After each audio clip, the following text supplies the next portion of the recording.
छत्रपतींच्या ज्या ठिकाणी जो पुतळा बसवला तिथे दोन राजकीय गट एकत्र येतात आणि हा असा धिंगाणा होतो, हे महाराष्ट्रासाठी लांछनास्पद वाटत नाही? हे महाराष्ट्रातील लांछनास्पद वाटण्याकरता महाराष्ट्राबद्दल ज्यांना कोणाला अभिमान आहे, स्वाभिमान आहे, महाराष्ट्राच्या अस्मितेची चाड आहे, त्यांना ते वाटतं. छत्रपती शिवाजी महाराजांचं नाव घेण्याच्या लायकीचे नसलेले लोक असे उद्योग करू शकतात. त्या घटनेची जबाबदारी घ्यायला सर कोण तयार नाहीये. सार्वजनिक बांधकाम विभाग ही जबाबदारी झटकते.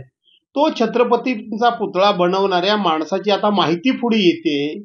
जो आपटे नावाचा ग्रस्त आहे त्यांनी पूर्वी किती पुतळे बनवले होते, काय साईजचे बनवले होते, केवढे मोठे बनवले होते, तिथल्या एकंदरीत जागेचा अभ्यास कुणी केला होता, कोण आर्किटेक्ट होता, कोण तिथे इतिहासकार होते, कोणी नव्हते. फक्त त्यावेळेला शिवाजी महाराजांचा पुतळा आम्ही उभा केलाय आणि म्हणून लोकांनी आम्हाला मतं द्यावी, ती मतं मिळाली. आता जबाबदारी कोण घेणार पडलेल्या पुतळ्याची? कोणीच घ्यायला तयार नाहीत. आणि म्हणून मग असे धिंगाणे करायचे, हे नंगे नाच करायचे. यातून यांचं सगळं स्वरूप आहे ते अधिक नागवं झालेलं आहे. एवढं मात्र तुम्ही लक्षात ठेवा. राजकीय पुतळ्यासाठी असं वाटत नाही. कोण राजकारण करतंय शिवाजी महाराजांच्या पुतळ्याचं?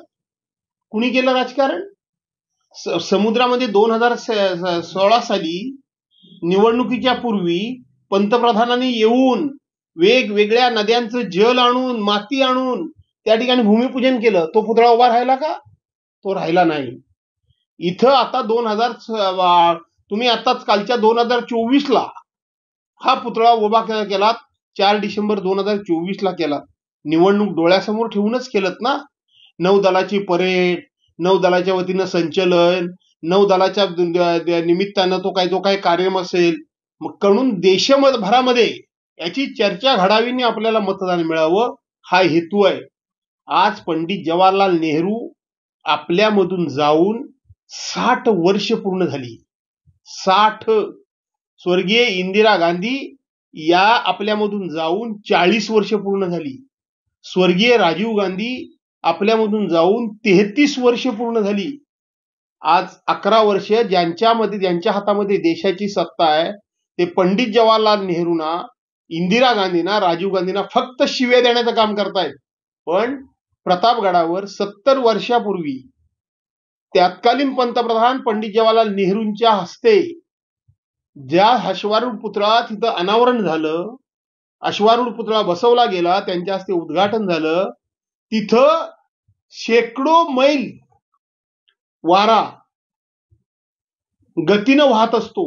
म्हणजे आज तर मी पेपरला वाचलं 120 किलोमीटर ताशी गतीनं तिथं वारा वाहतो. मी तेवढं म्हणत नाही. इथं किती? मालवणला फक्त 45 किलोमीटर ताशी. तिथं शेकडो किलोमीटर वारा गतीनं वाहतोय.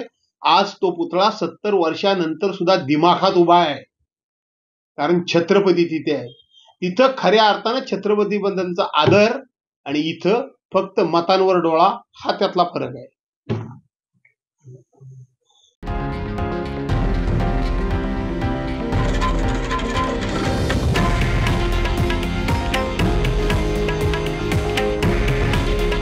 हे आहे देशातील नंबर 1 न्यूज नेटवर्क आणि आपण पाहत आहात TV9 मराठी. काळजी तुमची, हित महाराष्ट्राचं.